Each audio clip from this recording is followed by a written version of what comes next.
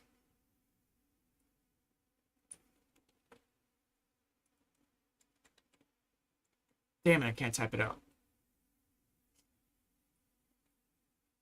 Let's just say the word accountability. How about that?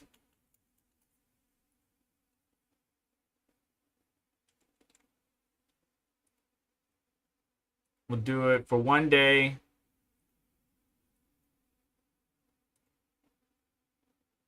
Let's add ETH because a lot of Ethereum people. What else is a big? What's our top cryptocurrencies right now? Ethereum, Tether. Don't give a damn about Tether. Okay, we'll just leave it there. All right, so Doge, LTC. There we go. We got everybody for now. So go vote. Let me know your thoughts and stay in touch, man. I appreciate you guys. How dare they call this channel micro? Dude, I'm small, and I'm okay with that. I don't really care. It's all about the community and helping out. I care about tech. I love geeking out on some new hardware. Speaking of which, don't forget, Cyber Monday's coming up. Might be some better deals coming soon. I like geeking out and tweaking on, hardware, getting the best performance, FPS, hash rate, whatever it may be, performance per watt. That's just me. Massive external cooler that can chill your GPUs for once. What? Oh, yeah, we've seen this before. I think Jay's 2 cents did something about it. I wonder how much it is. Anyways, that's it for today. Thank you so much for hanging out, watching. Don't forget about the giveaway. No last minute questions, I think.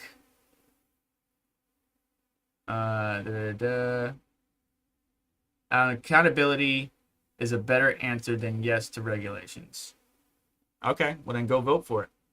That's what's up. Don't forget the giveaway as well. Go vote for your favorite micro channel, I guess. Everything's linked down below. Check out some of the articles we talked about today. And I hope you have a wonderful day. But that's going to do it for today. I will play you out a little ad for the the Tuber 500 giveaway. Obviously partnered with Octaminer, Red Panda Mining, Hobbyist Miner, DJ Mine, so on and so forth, Chum Change. But do me a favor on the way out. Hit the like button. Make sure to get subscribed, hit notification to stay up to date. So let's check out the links in the description on how to support the channel and what we do here. And I'll catch you in the next one. Oh, by the way, I might sell all of my crypto for a car. Stay tuned. Octominer and 9 other YouTubers are going to be giving away 10 prizes to 10 lucky winners. Each YouTuber has their own custom design that has been created and will be available for sale starting on November 1st. There will only be 50 shirts of each design available to buy.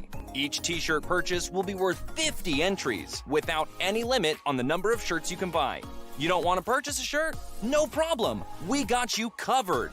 There are free ways to enter just by clicking the Gleam URL link down below in the description.